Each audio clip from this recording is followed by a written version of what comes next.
Hey everybody, it's Tripl-L coming in talk about My Hero Academia. Now there isn't a My Hero Academia chapter this week, unfortunately. Maybe spoilers will come out during the week, who knows?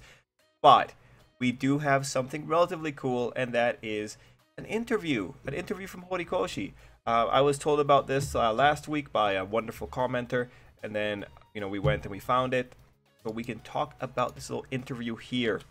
You might be asking, why is this particular interview important? Well, it is important because it talks about the final arc a little bit, and I just thought, well, why would you not want to know about that? And legitimately, there are some really interesting details that come out in this interview. Like, the guy did give us some pretty cool stuff. Also, before we get started, for anyone that read the chapters, I just want to show this sketch of Horikoshi drawing this girl. Like, best new character in it. I love Izuku. Where are you looking, Izuku? Anyway.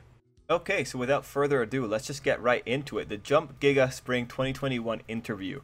So, here what we got. The question is, which characters will have an important role in this final act? And Horikoshi says, the most important ones will be, I guess revealing it would be a bit of a spoiler, yes it would. Let's just say Hawks and Ochako will have a surprisingly big role, becoming some kind of light of hope for the readers. Shoji will also keep doing his best. Shinso and Monoma may also do some pretty big stuff. I'm also planning on an epic scene for Sero. Many characters' actions will converge into a single one, so maybe the best way to say it would be to keep an eye on all of them. Alright, cool. So that first one is a pretty big one here. Now, for some parts, I'm going to be like super critical just because that'll make the conversation more interesting. And also for other parts, I'm just going to squeal and tell you like why he said some particular things here. So we'll go bit by bit. So the first thing that he went in with was saying that Hawks and Ochako will have a surprisingly big role, becoming some kind of light of hope for you readers. So this first line is interesting because of the characters mentioned. First, Hawks. Is it really surprising that Hawks would have a big role? I mean, not really. I mean, Hawks is the kind of person that injects himself into the situation. Like, he injected himself into the Endeavor situation. That's why saying that, it depends also on the sentence structure on this. The sentence structure may not be completely accurate, but Hawks having a big role, I don't think that'd be very surprising. So I think that might be like a little bit, I think that might be a little translation thing. But it's good to know that he's going to be relevant all throughout the the final act. Moving on though, Ochako will have a surprisingly big role. So in context, this is kind of an odd thing to say because Ochako is the main female character. Like, okay, and I'm gonna be like super critical here just for the sake of the discussion. Saying that your main female character will have a surprisingly big role. That's, to what degree do you expect your main female character to have a big role in the final arc of your manga? Like, think about that. In general context, it is expected that the main female character will have a big role. When I see this surprisingly, I can't help but wonder if Horikoshi is aware that Ochako hasn't really done anything of big import recently, and that's why he's saying that Ochako will have a surprisingly big role. Like, when I first read that statement, I'm thinking, well, I would hope that she has a big role. Now, of course, the question is going to be like, how big is the role going to be? The reality is for Ochako to be relevant with the way that she's going in the manga, she needs to have a big role. It's kind of unfortunate that you have to say it's going to be surprisingly big, just because that kind of it kind of sounds like it's indicating that he's aware that Ochako hasn't been given the best scenes recently. And so with this part, I compare this to Black Clover. Imagine saying that Noelle is going to have a surprisingly big role in Black Clover. Well, that's ridiculous because Noelle, in almost every arc that she's featured in, she gets cool power-ups and she does relatively big things. Like, when she's facing enemies, she's facing the notable enemies of the arc, and she's usually responsible for significant damage.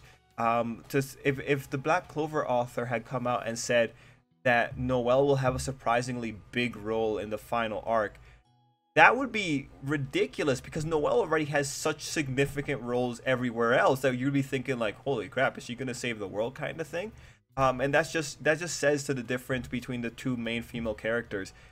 The author for Black Clover doesn't necessarily have to say that Noelle is going to have a big role, because Noelle always does, right? And every time she does, she gets a really impressive power up. I mean, like, and so the reason that I'm bringing that up is just because it speaks to how differently the main female characters are handled across series. But the thing here as well is that Shonen Jump series don't tend to actually have the main female characters do a lot of important things, because it's usually it's a series for boys. Like, come on, you can understand why it happens that way.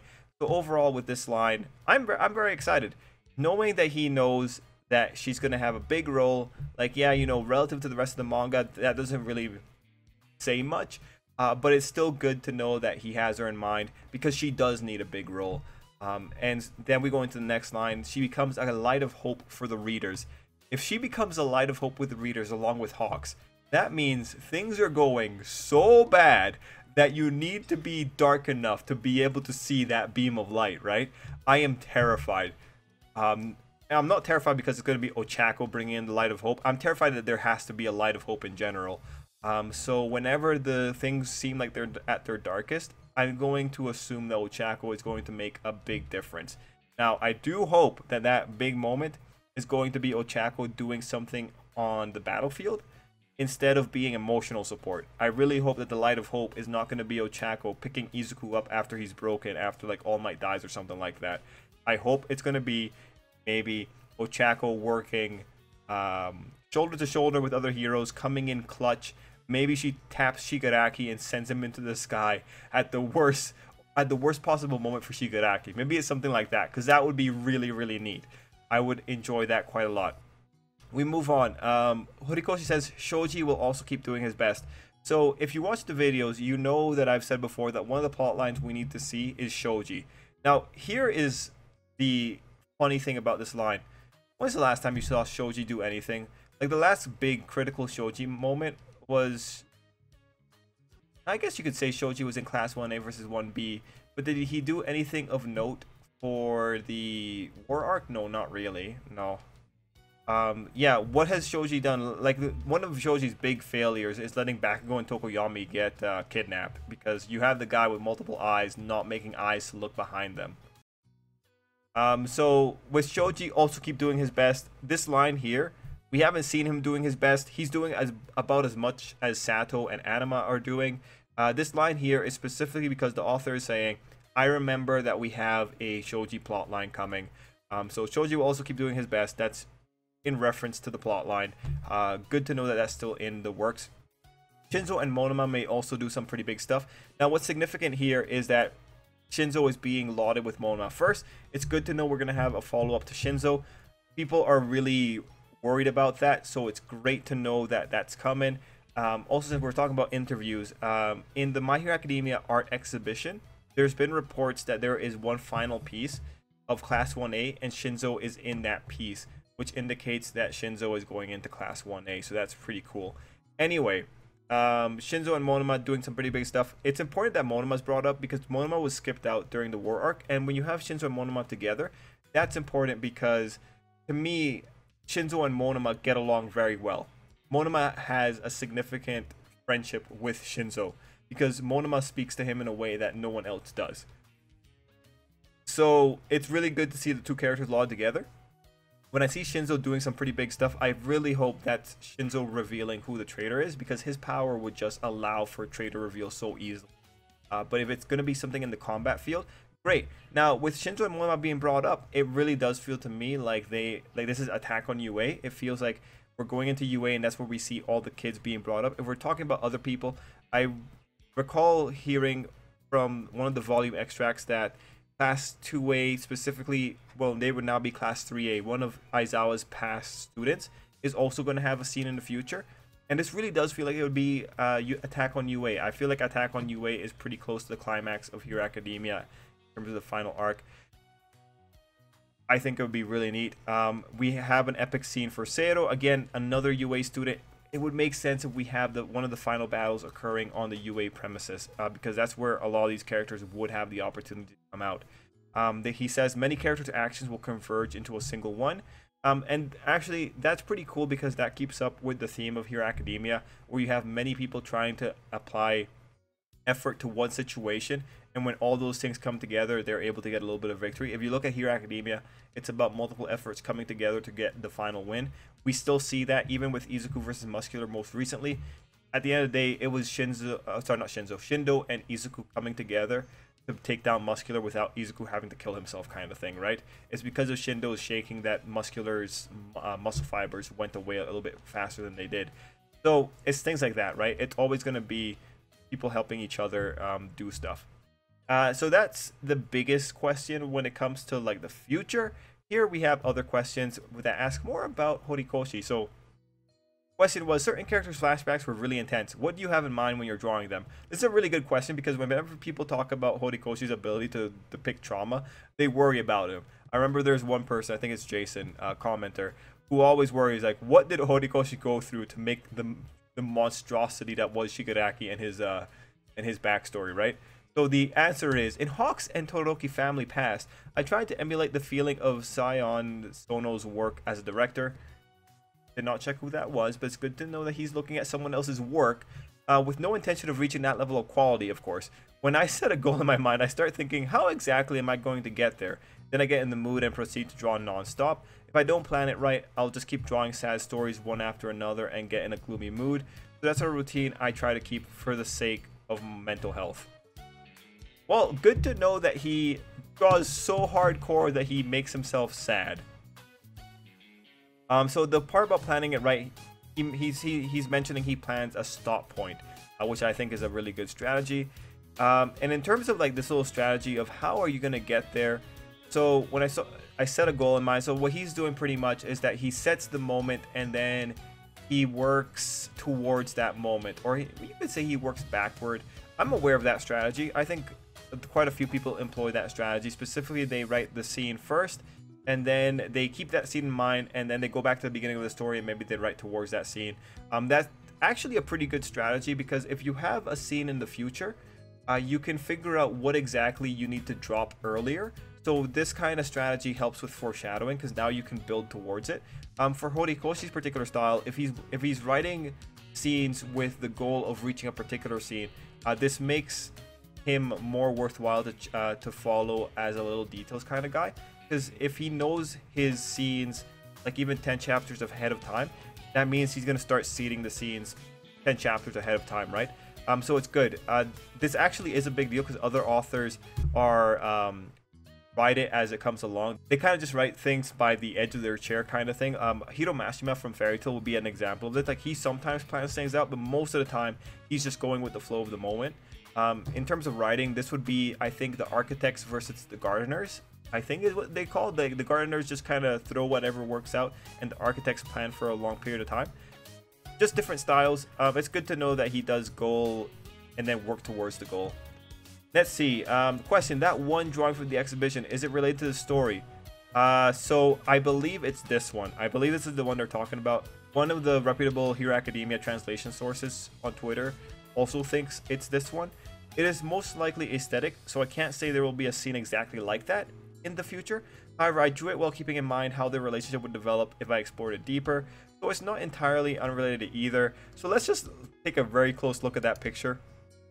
So the nice thing here is, of course, her holding Izuku's hand, and both of them looking battle damaged. Like Horikoshi loves drawing them battle damaged. There's been a lot of battle damaged Izuku and Ochako in the past. But yeah, little things to know about this is that he drew this after watching Spirited Away and wanted the audience to pay attention to the two falling down together.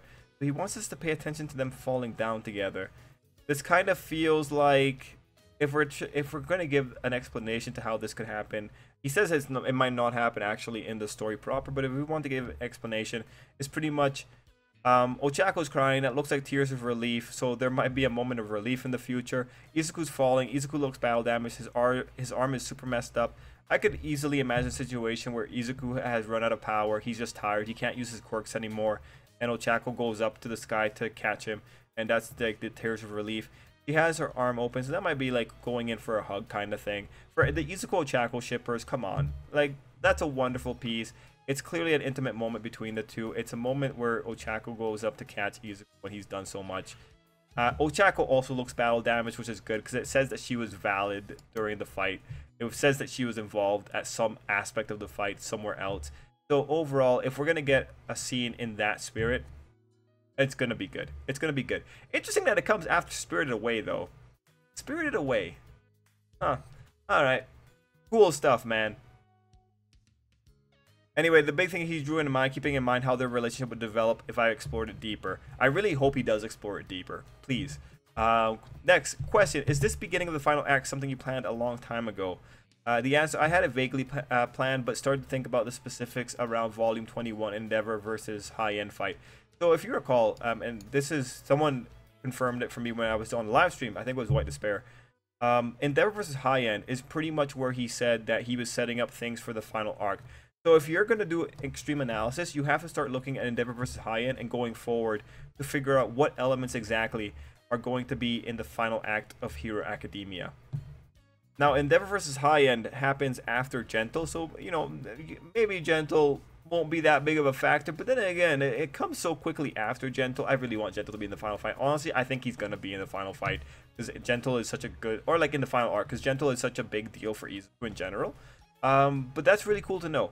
So that's cool. It's cool to know that there's details that you could probably look around from that point forward and maybe get some ideas about what the final arc looks like. Next question. In the most recent chapters, what are the scenes you had the most fun drawing? This was a good one because he pointed out something that I also really enjoyed, because there's Horikoshi was on a roll with Endeavor. So he says definitely Endeavor's face when Dobby reveal forced him to consolidate both his duty as a hero and his duty as a father. The part where he looked like an old man, I think I did a pretty good job.